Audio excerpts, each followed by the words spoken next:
All right, everybody. I'm making this video about a week late, so I apologize on the tardiness. As you guys know, I am your token YouTube petroleum engineer expert. And so with that, I feel an obligation to give you guys a little bit of idea as what the hell is going on sometimes in the world when it comes to natural gas and oil. And by no means am I an expert on commodities, but I think it gives you guys an idea and maybe a little bit more hope and understanding as to what might be going on in the world with respect to oil and gas when it's coming from somebody like myself, a petroleum engineer who works in the deep water Gulf of Mexico. So for those of you guys that don't necessarily know, oil has really been going up from about $85 to $90 a barrel, all the way up to $130 a barrel. Why is that? Well, there's a lot of sanctions going on, trying to get Russia basically under wraps, or under control rather, with what's going on in Ukraine. And with that, people are basically saying, hey, we're not gonna buy your oil anymore. For those of you guys that don't know, Russia makes about 11 million barrels of oil a day, of which they export about 6 to 7 million barrels a day towards Europe, a little bit to the United States, and a bunch of other different countries as well. And basically Europe uses about 30 to 40%, or gets about 30 to 40% of their oil from Russia. So what does that end up meaning? Well, that obviously means that Europe is no longer going to be utilizing, 3 to 4 million barrels of oil a day coming directly out of Russia. And the United States is going to stop using 100,000, 200,000 barrels of oil a day coming from Russia as well. So it's not a big deal when it comes to the United States. We can just get a little bit more from Canada, maybe from Mexico, or some other sort of source. But what that ends up meaning is there's a higher demand for the Western-based countries to be buying Western-based oil, whether that's Canadian, whether that's West Texas Intermediate, whether that's coming from the Gulf of Mexico, whether that's coming from any other sort of state other than Russia. So what's going to end up happening? Well, I think it's going to be, as you've kind of already seen, a short price coming down in the oil price over the next couple months, and it's really just going to be a supply constraint over the next month or two. What I'm basically talking about is oil is just not going to be stopped being produced out of Russia, right? Other countries are going to still continue to buy it. Countries that are still, not necessarily sanctioning to the extent that the Western-based countries are. So China's going to be able to buy it. So what's that going to mean? It's going to mean China's going to stop buying from some of the other sources and buy cheap Russian oil. So Russia is still going to be providing China a crap ton of oil, probably 5 to 7 million barrels of oil a day. And that means China's not going to be buying from the United States. China's not going to be buying from Nigeria. China's not going to be buying from the Middle East. And so it's just going to take a little bit of time for everything that's kind of going on to get back into the normal thing. So when you look at futures contracts going out into the June, July, August timeframe, they're going back into the $90 a barrel range. Why is that? Because at the end of the day, we're not just taking out 11 million barrels out of the system, we're just basically shuffling the demand and the supply as to where it's going. So you're going to still need to supply cars and everything of the like, and it's just going to make demand for, say, Western Canadian Select or West Texas Intermediate a little bit more crunched in the next month or two until those sorts of streams and demand and supply chains kind of get up and running appropriately. So that's obviously been a huge driver for that. Of course, that's just based off of what's been going on at the moment. Obviously, at this point, Biden has outlawed the actual usage and importing of Russian oil. And I know that they're kind of aligning to that in Europe as well. So at the moment, we've already seen oil kind of come back to the $110 a barrel range, and I think it'll continue to, unless something else of a huge magnitude happens in Ukraine and Russia.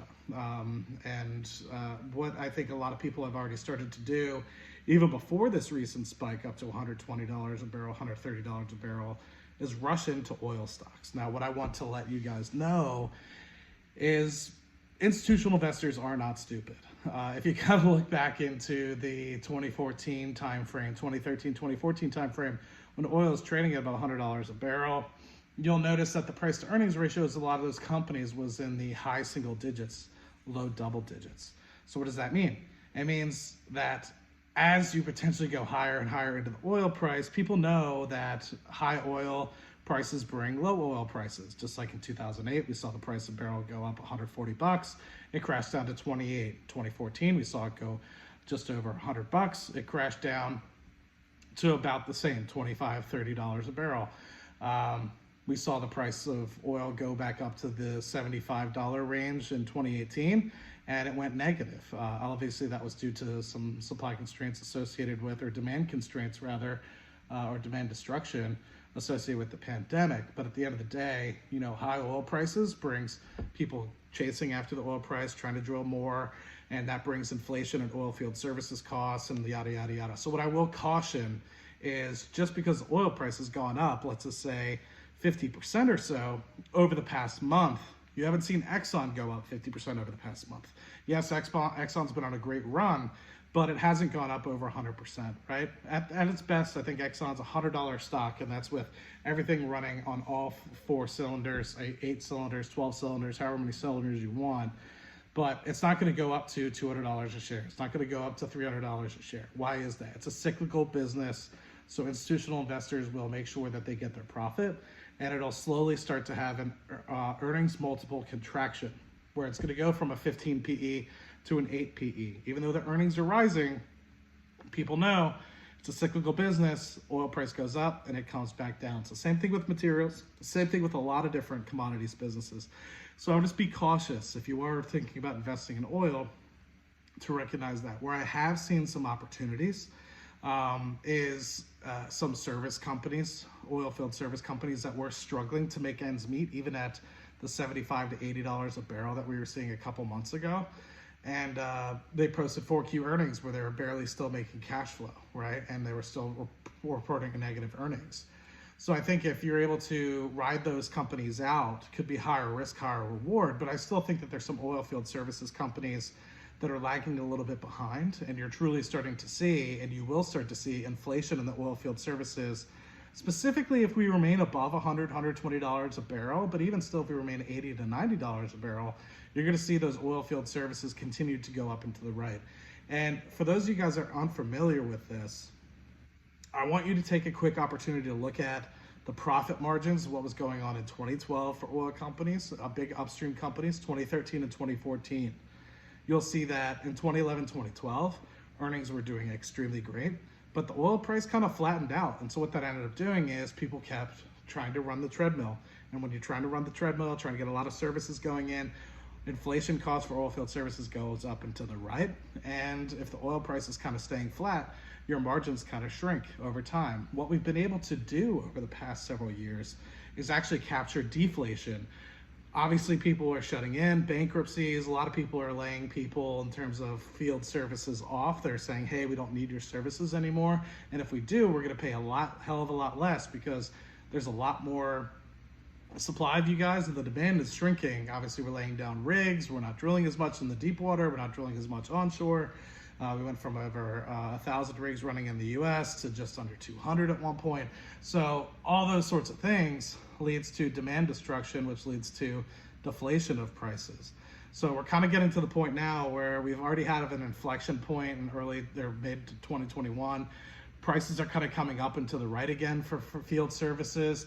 So it could be an opportunity if you find the right one. What I want you to do, if you are determined to invest in an upstream company that produces oil and gas, and I'll leave you guys with this, is be sure you're not going to invest in a company that is going to chase the oil price.